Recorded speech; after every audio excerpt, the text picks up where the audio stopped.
महाराष्ट्र शासनाच्या शासकीय व निमशासकीय विभागातील कर्मचाऱ्यांनी विविध प्रलंबित मागण्यांसाठी 23 फेब्रुवारी 2026 पासून बेमुदत संप व काम बंद आंदोलन सुरू केले आहे.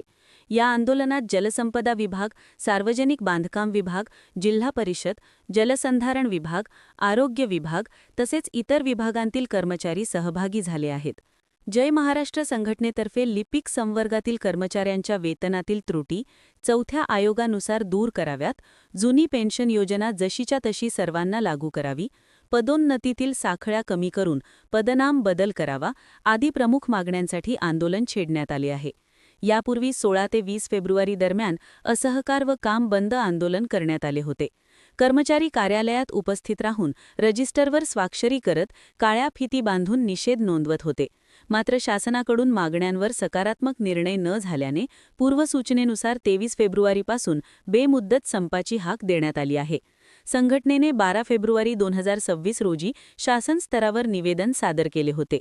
त्यानंतरही तोडगा न निघाल्याने आंदोलन तीव्र करण्यात आले असल्याचे परिपत्रकात नमूद करण्यात आले आहे.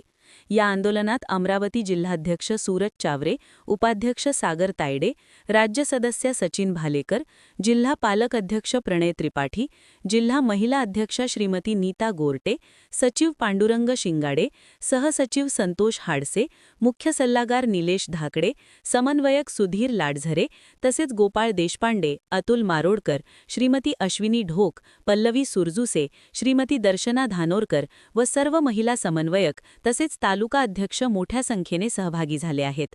दरम्यान या बेमुदत संपामुळे विविध शासकीय कार्यालयांतील कामकाजावर परिणाम होण्याची शक्यता व्यक्त केली जात आहे.